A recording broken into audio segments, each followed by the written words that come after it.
चारवाक के सिद्धांतों के हिसाब से इन लोगों को बहुत रिजेक्ट किया जाता था। वैसे तो सारे जितने लोग धर्म को मानने वाले हैं, इनफैक्ट जो लोग धर्म को नहीं मानते हैं, जिन्होंने कहा कि नहीं हम अपने आप को बड़ा समझते हैं, हम धर्म में नहीं मानते, हम वो मूर्ति पूजन में नहीं मानते, हम वेदांतिक ईश्वर को ही मानते हैं, तो उन्होंने भी चारवाक से थोड़ा सा घबराए हो, क्योंकि चारवाक ने तो यही बोल दिया ना, जैसे हम लोग बोलते हैं I am not the body, I am pure consciousness. उन्होंने कहा नहीं नहीं, you are the body only, nothing else.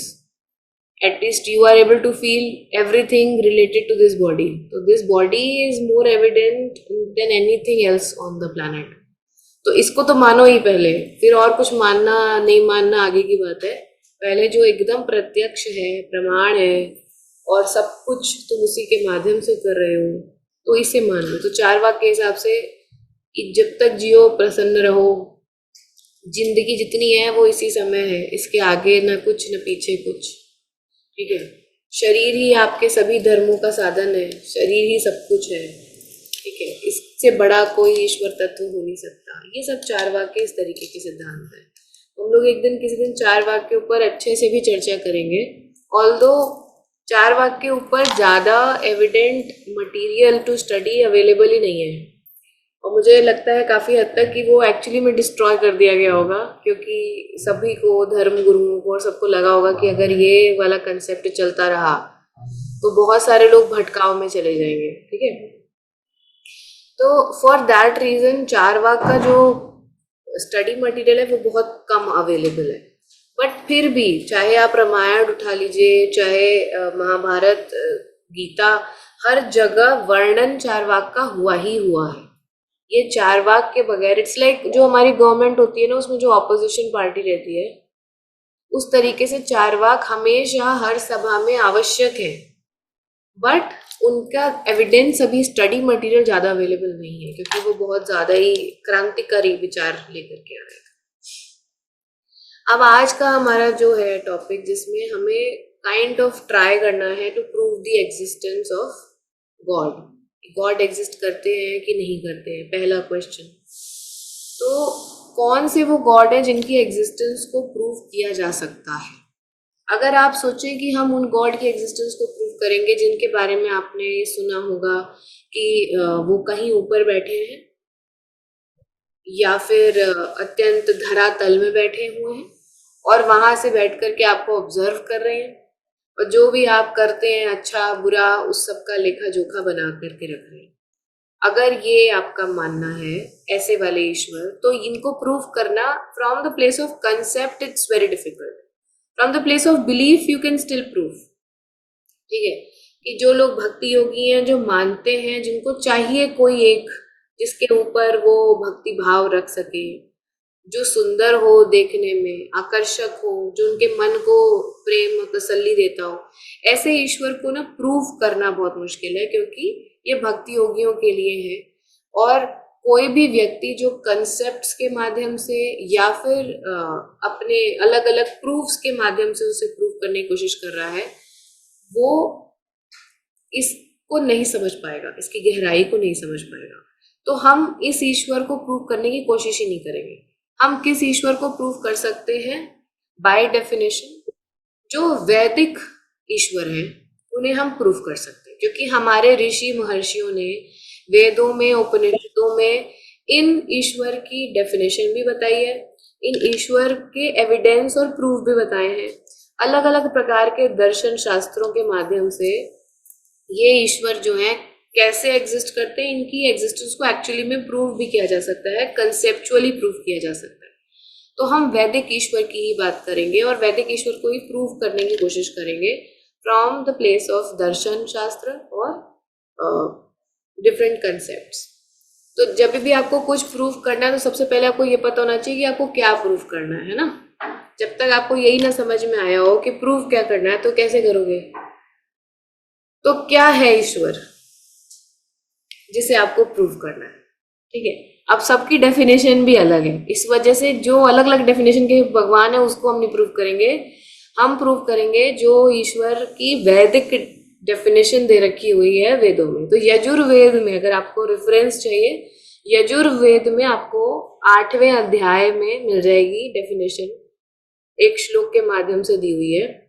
मैं इसे संधि विच्छेद करके आपको समझाने की कोशिश करती हूँ, ठीक है।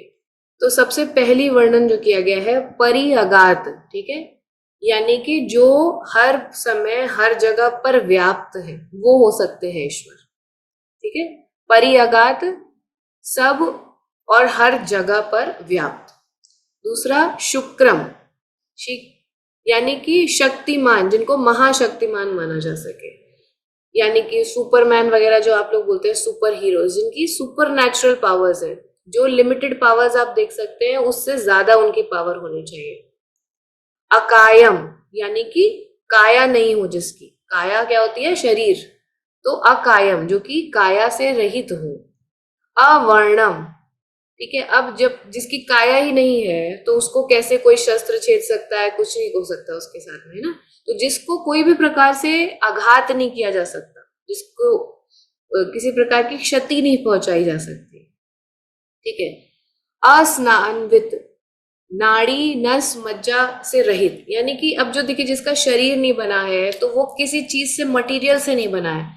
जिसका शरीर ही नहीं है वो, उसको कोई मटेरियल नहीं चाहिए बनने के लिए। हमारा शरीर है तो हमें चाहिए मटेरियल।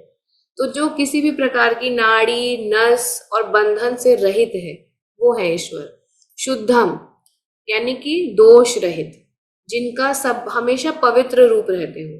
तो हमेशा पवित्र रूप रहने के लिए आपको क्या चाहिए, हमेशा शुद्ध रहेगा कौन, जिसका शरीर ही नहीं है, जो हर जगह हर समय हर कण में व्याप्त है, ठीक है।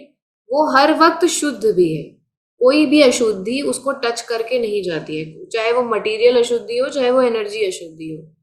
तो ये वो भी कंसेप्ट खत्म कर देता है जो कई लोग कह रहे हैं ना कि शक्ति है, शक्ति भी नहीं है, क्योंकि अगर शक्ति होती तो शक्ति भी पॉजिटिव नेगेटिव हो सकती है। यहाँ पर कह दिया कि ईश्वर वो नहीं है। हाँ, अपाप विद्यम, पापों से सदा मुक्त। पाप कौन करेगा, जो कर्म में लिप्त होगा किसी भी प्रकार के, उसी में पाप और पुण्य का कंसेप्ट आ सकता है, यानी कि ये कर्म रहित है।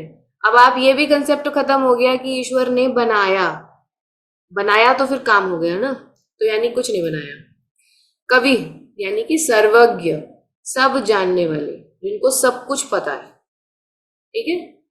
मनीषी, यानी कि सबके मन को प्रेरित करने वाला, यानी कि मन के माध्यम से आप कनेक्ट कर सकते हो। इसलिए इस बाय दिस डेफिनेशन जो भक्ति योगीज हैं, जो कि ईश्वर से कनेक्ट कर पाते हैं और कहते हैं कि हमारे ईश्वर मन को अत्यंत प्रसन्न करने वाले हैं, मनीषी हैं, ठीक है, वो भी सही बोल रहे हैं, क्योंकि ईश्वर की डेफिनेशन में ये बोला गया है कि ईश्वर इज मनीषी, यानी कि मन को प्रेरित करने वाले। परिभु, ठीक है, सब पर स्वामित्व रखने वाले, परिभु यानी कि सबके ऊपर जिनकी लीडरशिप है। लीडरशिप हम सबके ऊपर भी, और सारी जितनी भी संरचना आप देख सकते हैं उसके सबके ऊपर उनकी अपनी एक स्वामित्व रखते हैं वो। स्वयंभू, स्वयंभू कौन होता है, जिसको माता पिता की रिक्वायरमेंट नहीं है जन्म लेने के लिए। जैसे हम लोग हैं, हमें अगर किसी भी जन्म में आना होगा तो हमें दो लोग चाहिए जन्म लेने के, माता पिता। स्वयंभू का मतलब है कि उनको चाहिए ही नहीं कोई जन्म लेने के लिए, वो जब चाहे वो, इसीलिए ईश्वर को कहा जाता है कि वो अवतरित होते हैं, जन्म नहीं लेते, अवतरित होते हैं, ठीक है। यथार्थवतः, यथार्थ रूप से ठीक, यानी कि अगर आप कंसेप्चुअली उन्हें देखें तो आपको वो कंसेप्चुअली भी समझ में आएंगे, और कंसेप्ट उनको लिमिट भी नहीं करता, कंसेप्ट के बाहर भी है वो। शाश्वतीभ्य, सनातन से चली आ रही, मतलब कोई ऐसा युग या समय नहीं निर्धारित कर सकते कि इस समय से इस समय तक ईश्वर थे, ठीक है। जैसे जीसस क्राइस्ट के लिए बोला जाता है ना, बीसी और AC, before Christ and after Christ. ईश्वर की वैदिक डेफिनेशन के हिसाब से it can not be divided as before and after, उनका युग डिफाइन नहीं हो सकता। स्वाभ्य सम, ठीक है, यानी कि प्रजाओं के लिए समान रूप, समभाव में होने चाहिए उनके अंदर, यानी कि इमोशंस या उनका क्या बोलते हैं, अहंकार नहीं होना चाहिए, otherwise he will not be same for everyone. But here if someone is considered ईश्वर then they have to be same for everyone.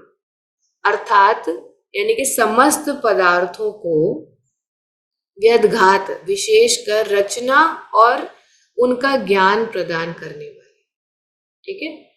यानी कि अब इसको अभी ये वाली लाइन आपको धीरे धीरे करके जब आगे एक्सप्लेन करूंगी तो और अच्छे से समझ में आएगी, लेकिन बेसिकली जो इंटेलिजेंस लगता है किसी भी चीज के पीछे वो तत्व जो है ईश्वर। जैसे कि मिट्टी से घड़ा बना, तो मिट्टी एक पदार्थ था, अब उसको घड़ा बनाने के पीछे कुछ इंटेलिजेंस लगा, ठीक है, तो वो इंटेलिजेंस कहाँ से आया? Intelligence has created a cause, इसलिए हमेशा बोलते हैं कॉज और कॉजालिटी कंसेप्ट में माना जाता है कि ये दोनों अलग नहीं है, दोनों हमेशा एक दूसरे के साथ में कनेक्टेड है, हमेशा जुड़े हुए हैं। तो यहाँ पर ये बोला जाता है कि जो बेसिक इंटेलिजेंस है हर पदार्थ के पीछे, समस्त पदार्थ की ही बात कर दी है, हम सब पदार्थों से मिलके बने, हमारे आसपास भी हम जो चीजें देख रहे हैं सब पदार्थ से मिलकर के बनी है, ठीक है, तो वो सारे पदार्थों के पीछे जो इंटेलिजेंस लगी हुई है वो है ईश्वर, ठीक है। तो first understand this is the actual definition of Ishwar. Once you understand the definition of Ishwar, then only we can think about कि how to prove the existence of such ईश्वर। ये वाले ईश्वर की हम प्रूव कर सकते हैं एग्जिस्टेंस। अब कैसे कैसे प्रूव कर सकते हैं उस पर आते हैं, तो हम लोग एक एक करके एक एक कंसेप्ट उठाएंगे और वहां से प्रूव करने की कोशिश करेंगे। पहला वाले कंसेप्ट के ऊपर हम लोग एक बार बात भी कर चुके हैं, बट बहुत ही कॉन्ट्राडिक्टरी लगेगा आपको, मैं पहले ही बता रही हूँ। सांख्य दर्शन की बात करेंगे। सांख्य दर्शन की हमें बात हुई थी कि कपिल मुनि ने दिया है सांख्य दर्शन, ठीक है, पर सांख्य दर्शन से ज्यादा जो डिटेल में आपको एविडेंस मिलेंगे इसके, वो मिलेंगे सांख्य कारिका पे। तो सांख्य दर्शन दिया है किसने? कपिल मुनि ने। फिर उसको कंपाइल करके और डिटेल में एक्सप्लेन किसने किया है? सांख्य कारिका के द्वारा किया गया। सांख्य कारिका क्या बताती है? सांख्य का आपको कंसेप्ट पता है ना? सांख्य का कंसेप्ट बेसिक ही होता है कि nothing can come from nothing. अगर मान लो आम का पेड़ है तो कभी ना कभी कहीं ना कहीं डोरमेंट फॉर्म में आम का बीज होगा। अगर बीज नहीं है तो आम का पेड़ नहीं ही हो सकता। कभी भी पत्थर से आम नहीं बना सकते। If something has to exist, उसका कहीं ना कहीं ओरिजिन होगा, वहीं से वो एग्जिस्ट कर सकता है। और साथ में सांख्य ये भी बोलता है कि इसीलिए creation is not created, it is just the evolution of something which already existed, ठीक है। अब सांख्य कैसे? क्योंकि सांख्य को बहुत ही क्लियरली जो है निरीश्वरवादी माना जाता है, वहां पर वो ईश्वर को नहीं मानते काइंड ऑफ। पर वैदिक ईश्वर से वो ये भी नहीं कहते कि वैदिक ईश्वर नहीं है, एग्जिस्ट करते, ये भी वो नहीं बोल पाते, ठीक है। तो it is basically about the composite and non composite, ठीक है। अब आप समझिए कि anything that is composite can not be God by definition. And according to Sankhya, if anything has existed it has some बीज एट द बैकग्राउंड। और अगर वो सम बीज हमें कॉम्पोजिट नॉन कॉम्पोजिट नेचर का नहीं मिलता है तो ये बैक जाते हुए जर्नी कभी खत्म ही नहीं होगी। फॉर एग्जाम्पल ले लीजिए, कॉम्पोजिट क्या क्या हो सकता है? जैसे कि anything that you use is made up of something, है ना, and it is being used by someone. तो मान लीजिए मैंने ये बोतल ली रखी है, ये बोतल है, तो ये बोतल खुद के लिए यूज नहीं होती है, इसे कोई यूज करता है और ये किसी मटेरियल से बनी है। तो मैंने मान लीजिए कह दिया कि मैं कॉम्पोजिट नेचर में नहीं हूँ, क्योंकि मैं सब चीज को यूज कर रही हूँ अपने आसपास, तो ये सब कुछ कॉम्पोजिट है। And I as a human, I am non-composite, but I am also made up of material, है ना? So any material which has consciousness, इसमें नहीं है, that is consciousness पे भी आए नहीं हम। अभी हम सिर्फ बात कर रहे हैं कॉम्पोजिट नेचर की, ठीक है। कॉम्पोजिट नेचर किस किस चीज का है? वो ईश्वर नहीं हो सकते, है ना। तो ईश्वर एग्जिस्ट करते भी हैं कि नहीं, पहले हम ये देख लेते कि क्या क्या ईश्वर नहीं हो सकता, फिर क्या बचेगा वो ईश्वर है, और क्या बचेगा इस पे हमें क्वेश्चन क्यों करना है? क्योंकि सांख्य के हिसाब से, इस कंसेप्ट के हिसाब से, अगर कोई भी चीज है तो उसका कहीं ओरिजिन होगा, ठीक है। और वो अगर नहीं है ओरिजिन तो फिर ऐसा नहीं हो सकता कि आप बिना, from nothing only nothing can arise. पूर्णमिदः पूर्णमिदं पूर्णात् पूर्णमुदच्यते पूर्णस्य पूर्णमादाय पूर्णमेवावशिष्यते। From the wholeness only the wholeness can arise, from nothing nothing will come. From something something होगा, ठीक है। सो बाय कंसेप्ट ये वाला जो हमारा होता है, उस पे अगर हम आगे बढ़ते हैं तो हम कॉम्पोजिट नेचर देखें, अगर हर चीज़ का कॉम्पोजिट नेचर है हमारे अराउंड में, जो भी हम मटेरियल लेवल पर यूज़ कर रहे हैं। अगर हम फिर अपने शरीर को देखें तो हमारा शरीर भी मटेरियल से मिलकर के बना हुआ है, जिसमें कि मांस, मज्जा, स्किन, टिश्यू, सेल्स, ऑर्गन्स, ये सब कुछ मिलकर के बने। तो अगर हमारा शरीर भी मटेरियल से बना हुआ है और कॉम्पोजिट नेचर का है, तो मतलब ये भी खुद के लिए नहीं है, इसको भी कोई इस्तेमाल कर रहा है ना। तो शरीर को कौन इस्तेमाल कर रहा है? आत्मा इस्तेमाल कर रही है। अब क्या आत्मा कॉम्पोजिट नेचर की है या नॉन कॉम्पोजिट नेचर की है? बताइए, आत्मा के क्या गुण हैं? वो अगर भी कॉम्पोजिट हुई क्योंकि हाँ? वो भी कॉम्पोजिट हुई आत्मा क्योंकि 3 तत्वों से बनी है। हाँ, आत्मा भी 3 तत्वों से बनी है और आत्मा के भी गुण हैं, ठीक है। तो जब आत्मा को भी हम और ट्रेस बैक करेंगे तो मतलब ये होगा कि आत्मा भी फिर ईश्वर नहीं है, क्योंकि वो कॉम्पोजिट नेचर की है और उसके भी अपने गुण हैं। तो यानी कि आत्मा भी खुद के लिए नहीं बनी है, उसे भी कोई इस्तेमाल कर रहा है। तो आत्मा को कौन इस्तेमाल कर रहा है? आत्मा के और पीछे कौन? There has to be at the end something non composite, जिसका खुद का कोई गुण नहीं है, जो गुणातीत है। That will be the place which can be considered as God. इसीलिए हमेशा जो लोग ईश्वर के ऊपर बात करते हैं, चर्चा करते हैं, बोलते हैं आत्मा का परमात्मा से मिलन। अगर आत्मा और परमात्मा में कोई भिन्नता है ही नहीं, तो किस आत्मा का किस परमात्मा से मिलन करा रहे हैं, है ना। तो जब आत्मा अपने ये 3 जो गुण दोष हैं उनसे भी मुक्त हो जाती है, तो वो जो और पीछे, उसको कौन इस्तेमाल कर रहा है? आत्मा को।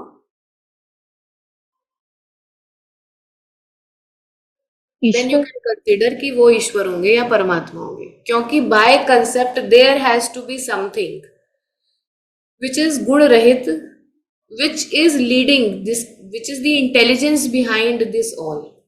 If you are the intelligence behind everything that is existing around you, Atma is the intelligence behind your existence, then who is the intelligence behind your Atma's existence? Is the ईश्वर। तो ये सांख्य कारिका के हिसाब से अगर हम कंसेप्चुअली प्रूव करें कि हाँ कुछ तो है फिर बिहाइंड में, दैट बाय डेफिनेशन जो दी रखी है वैदिक ईश्वर की, तो वो वैदिक ईश्वर वो सारे गुणों से फिट करते हैं इस डेफिनेशन में, कि अगर हम नॉन कॉम्पोजिट नेचर में अगर किसी चीज को देख सकते हैं जो कि निर्गुण है, ठीक है, वो ही इस चेन को ब्रेक करेगा, एंड दैट इज द ईश्वर। आप कुछ पूछ रहे थे? 3 वो बताना, things which soul is made of. इनसे पूछते हैं, जरूर नहीं पता। ये आपसे 3 पूछे। तत्व 3 तत्व आत्मा 3 तत्वों की होती है। आत्मा 3 तत्वों से बनी होती है। अभी ह्यूमन जो हमारी बॉडी है वो 5 तत्वों से बनी है। जैसे अग्नि, वायु, हाँ जी हाँ जी, जैसे अग्नि, वायु, जल, पृथ्वी, ऐसे करके 5 तत्व है। बट आत्मा में 2 तत्व हट जाते हैं जब एक वो शरीर छोड़ती है, तो सिर्फ 3 तत्व रह जाते हैं, जैसे कि वायु, जल, जल हट जाता है, वायु, अग्नि, और एक तत्व और होता है, तीसरा तत्व होता है मेरे ख्याल से वायु, अग्नि और जल और पृथ्वी यहीं रह जाते हैं। आकाश और है क्या? आकाश, आकाश जी, थैंक यू। जल, थल, अग्नि, आकाश, पवन। हाँ, तो अग्नि, आकाश और वायु, ये 3 तत्व रह जाते हैं, इसलिए आत्मा 3 तत्वों की होती है। तभी वो ऊपर जा पाती है, मतलब एस्ट्रल ट्रेवल कर पाती है। लेकिन ये जो 3 इन्होंने बताया, ये आप शरीर में रहते हुए भी कर सकते हैं, पर जो गुणों की गुणातीत के लेवल पर अगर आप बात करें कि गुण क्या बचते हैं 3 आत्मा के, तो वो 3 होते हैं स्थूल, सूक्ष्म और कारण, ठीक है। और बाकी you can denote it with earth, water, fire, air, इधर एलिमेंट्स, बट स्थूल, सूक्ष्म और कारण शरीर जो होते हैं हमारे, उसमें जो स्थूल शरीर होता है that is made up of earth, water, fire, air and rest, then that is kind of left behind. फिर आपका सूक्ष्म और कारण शरीर बचता है। कारण शरीर के ऊपर हमारी बहुत बार चर्चा भी हो चुकी है पहले के भी क्लासेस में, कि कारण शरीर is the only causal body जो लेकर के आ रहा है कंसेप्ट कि ये इच्छाएं बची थी, कई बार वो बच जाती हैं तो अगले में भी ट्रांसफर होती है। और जब आपको फाइनली ये भी तीनों छोड़ देते हैं, जब आपने कारण शरीर भी छोड़ दिया तो आप कॉजैलिटी ही खत्म हो गई ना, कि क्या वजह से आपको जाना होगा। तो जाना ही नहीं है जब, तो फिर देन यू आर द परमात्मा हो गए, वन विद देम। मैं ना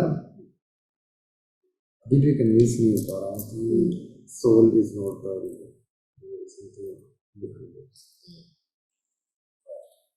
क्योंकि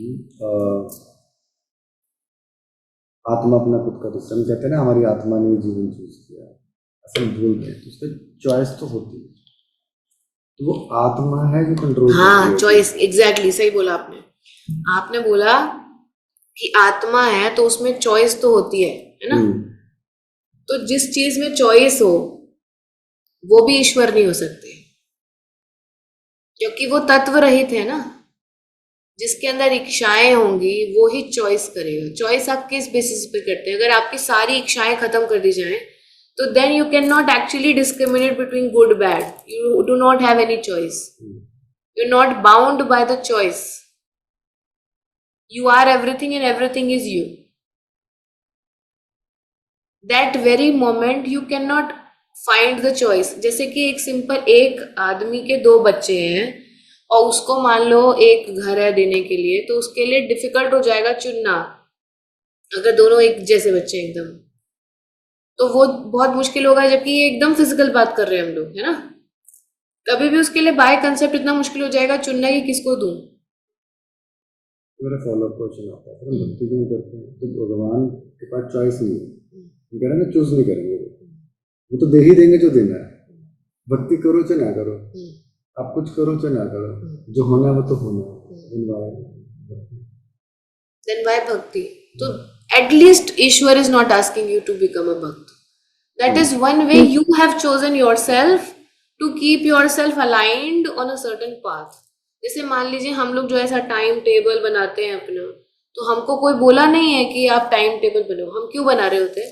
ताकि हम अपना बॉडी का कोऑर्डिनेशन और टाइम का कोऑर्डिनेशन कर सके, इसके लिए हम टाइम टेबल बनाते हैं। वो हमारी सुविधा के लिए होता है। भक्ति या कोई सा भी मार्ग, भक्ति का मार्ग है, कर्म का मार्ग है, वो आप चुनते हैं, ठीक है। आपको भगवान ने नहीं बोला कि मेरी भक्ति करो। He is least interested in your भक्ति, least. And because he is गुणातीत, the raw methods have raw results. मतलब सिंपल ये चीज XYZ करके ऐसा बन रहा है, वो रूल बाय रूल जैसे प्रकृति चल रही है, वो कभी भी उसमें बाय डेफिनेशन इंटरफेयर नहीं करती। Excuse me ma'am. हाँ जी मैम अच्छा, मैम एक चीज पूछ रही थी, जैसे निर्वाण शतकम के हिसाब से तो हम ही लोग फाइनली गॉड हो जाते हैं एक बार जब भगवान से मिल गए। तो जो ये सारा चीजें आत्मा को फिर हम लोग कैसे बोल सकते हैं वो इन सब, जैसे उसके हिसाब से है ना, मनोबुद्धि अहंकार, हम लोग कुछ भी नहीं है।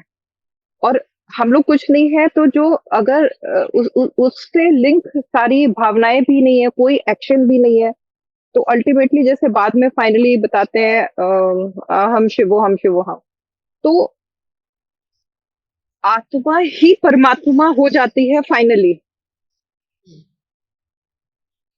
हम कुछ गलत, जब मेरे को जो समझ में आया मैंने कहा, उसलिए मैंने कहा इसी समय क्लियर कर लेते हैं डाउट। देखिए, आत्मा ही परमात्मा, मतलब परमात्मा से भिन्न एक्चुअली में कुछ भी नहीं है। पर till the time everything is holding some substance और गुण और अवगुण, दे आर नॉट ईश्वर। By definition also they are not ईश्वर। The moment they are able to leave all of this extra things, then they are ईश्वर, ठीक है। So let say you are having water, अभी आप उसमें थोड़ा सा मिल्क मिला दिया, फिर उसके बाद थोड़ा सा चीनी डाल दिया, थोड़ा सा रूह अफ़ज़ा डाल दिया, है थोड़ा सा शरबत बना दिया, फिर आपने उसमें वो मशीन में डाल करके उसको कार्बोनेट कर दिया, गैसियस कर दिया, फिर उसको आपने स्लश बना दिया, ठीक है। ये सब कुछ हो गया। अभी धीरे धीरे करके वो अगर एक एक गुण अपना छोड़ना, त्याग करना शुरू करे, कलर छोड़ दे, फिर मिठास छोड़ दे, फिर मिल्क का पदार्थ छोड़ दे, सब कुछ छोड़ करके वो फाइनली जब H2O बन जाएगी तो ईश्वर। अब इस पूरे टाइम में ये सब कुछ जब वो बना तो कब ईश्वर उसमें नहीं थे? हमेशा थे। Water was the base, but क्या वो ईश्वर था? नहीं। Till the time it has all those gunas, it was not Ishwar. For that, by definition, you have to again drop everything that you have accumulated and come back to the same point from where you have originated. Then you are just the Ishwar. तो उसी तरीके से जब आप के पास मान लीजिए पुराने पूर्व आपने इस जीवन में कुछ कुछ करा, अभी भी आपके मन में कुछ इच्छाएं, कॉजालिटीज बच गई हैं, तो आपका कारण शरीर will carry it. Until the time कारण शरीर इज देयर, कारण शरीर इज कैरिंग, तो आप आत्मा रहेंगे, आप परमात्मा नहीं बन सकते हो। जब तक आप आत्मा रहेंगे तब तक आपको किसी न किसी शरीर की सवारी करनी पड़ेगी, ताकि आप अपने अंदर से वो सारे तत्व का विनाश कर सके, क्योंकि आत्मा नहीं कर सकती। आत्मा को शरीर का सवारी लेकर के, जो शरीर के माध्यम से स्टार्ट हुआ वो शरीर के माध्यम से ही खत्म होगा। उसे खत्म करके, और जब वो खत्म करके आत्मा ये कारण शरीर के साथ त्याग देगी शरीर को, है ना, जिसको कहते हैं स्वयं से जब हम समाधि से अपने शरीर को त्यागते हैं, तो तब हम कारण शरीर को भी त्याग देते हैं। तब हम जो निकलता है शरीर से, फिर वो आत्मा नहीं निकलती है, वो परमात्मा स्वरूप ही निकलती है। ठीक है, तो हम एकदम एंड गोल पर पहुंच जाते हैं। अब दूसरे तरीके से प्रूफ करते हैं। जो ये तो हमने एक बात करी है ना, सिर्फ हमने अभी सिर्फ सांख्य दर्शन के हिसाब से कॉम्पोजिट बॉडी, क्योंकि सांख्य दर्शन के हिसाब से अगर कुछ भी हुआ है, कुछ भी एग्जिस्ट करता है, तो वो कहीं उसका बीज था, वहीं से उसकी एग्जिस्टेंस आई है। क्योंकि इनके according creation is never created, it is only evolved. In fact, from the Big Bang theory and the scientific concepts also, they relate with the Sankhya Darshan. सांख्य दर्शन को ओरिजिन इसका मतलब नहीं पता, उन्होंने हाइपोथेटिकली ओरिजिन पॉइंट बनाया। अब कह रहे हैं बस इससे पीछे हमें नहीं पता है, अब जो है हम बता रहे हैं। यही है कि वो बीज आया, पर बीज कहाँ से है वी डोंट। वो कह रहे हैं कि अगर from nothing only nothing can come, it is scientifically also proven. अगर आप एक पेट्री डिश लेते हैं, पेट्री प्लेट, एंड आपने उसको एकदम इनर्ट एनवायरनमेंट में रखा है, और कोई भी गैस, कोई भी कांटेक्ट फिजिकल नहीं है, एकदम it is kept in the pure, तो उसमें कोई बैक्टीरिया, फंगस नहीं ग्रो करता। Instead if you just keep it like that, even if, चलो let's take the example of universe, ठीक है, कॉस्मिक लेवल पर बात करते हैं, यूनिवर्स की बात करते हैं। Universe is also composite in nature. क्यों? और and it is also not Ishwar. Why? Because it is made up of things. ठीक है, वो भी किसी चीजों से मिलकर बना है और वो चेंज होता है। Then when we talk about mass and energy, interchangeable है। वो भी ईश्वर नहीं है। हाँ, तो एनर्जी बाय डेफिनेशन तो पॉजिटिव है, but mass can convert into energy, वो तो proven है। Mass can convert into energy, but energy cannot be considered as complete God because it is changeable. Change हो सकती है, अपनी फॉर्म को चेंज कर सकती है। Ma'am, what I find a little contradiction here, like evolution is synonym with improvement. So something evolve, something become better and better. So if something has evolved from, like we say, from Paramatma or nothing, I mean, all these rules and all. So then how can we say, because that is, like supreme. And then from supreme, how can something become, evolve that is better and better and better? Okay. So आप यहाँ पर आप बोल रहे हैं कि जो ईश्वर से ओरिजिनेट हुई है चीज़, वो तो और ज़्यादा अच्छे एवोल्यूशन की तरफ जानी चाहिए, इम्प्रूवमेंट की तरफ जानी चाहिए। पर जब हम शब्द बोल देते हैं इम्प्रूवमेंट, वहीं पर हमने इंट्रोड्यूस कर दिया है शब्द गुण, और जो ईश्वर है वो है गुण रहित। ठीक है, जिनका अपना कोई गुण ही नहीं है। जैसे ही गुण आता है, it can be compared with something opposite which can be called as अवगुण। पर ईश्वर का बाय डेफिनेशन कोई गुण ही नहीं है। तो ईश्वर से something that originates, it's completely raw, from which anything can evolve. So if it has to be Ishwar, then it has to be something which is as raw as चेतना। इसीलिए हमेशा जो है अगला जो कंसेप्ट मैं आपको अद्वैत बताने वाली थी उसमें ही समझ में आ जाता, बट कोई बात नहीं। ईश्वर बाय डेफिनेशन खुद गुणातीत है, मतलब उनके अंदर खुद का कोई गुण नहीं है, ठीक है, और वो हर चीज में व्याप्त है, उनका कोई खुद का सब्सटेंस भी नहीं है। तो from there anything and everything can evolve, और हम हमेशा ईश्वर उसी को मानेंगे। अगर आप, हम यहाँ पर मैं एग्जाम्पल के लिए आपको बोल रही हूँ, आम के पेड़ के लिए आम की गुठली चाहिए होगी, पर अगर हम ईश्वर की बात कर रहे हैं तो then he has to be something from which all kinds of things can be evolve, all kinds of things. Can you consider all the humans are all same, good only? No, है ना, नहीं होते, सब अलग अलग प्रकार की चीजें हैं। पर आप जब किसी चीज को अच्छा कहते हैं, किसी चीज को बुरा कहते हैं, वो आपके ऊपर है, आपके कंसेप्ट के ऊपर है। किसी को शेर अच्छा लगेगा, किसी को शेर बुरा लगेगा। अगर शेर ने आपको काट लिया, आपको आघात कर दिया, या किसी आपके जान पहचान वाले को, या किसी जान पहचान भी छोड़िए, आप न्यूज पढ़ते हैं कि एक छोटे बच्चे के ऊपर शेर ने आघात किया। शेर ने क्या किया? अपना फूड साइकिल कंप्लीट किया, है ना। आपके लिए ये चीज खराब हो गई। तो हर वो चीज जो कि किसी दर्शन से चेंज हो सकती है, वो तो ईश्वर हो ही नहीं सकते ना। So we can not put the definition of ईश्वर इनटू दिस कॉन्टेक्स्ट कि उनसे सब अच्छा अच्छा अच्छा अच्छा बेटर ही बेटर निकलना चाहिए। Anything can be originated from something, that something can only be Ishwar.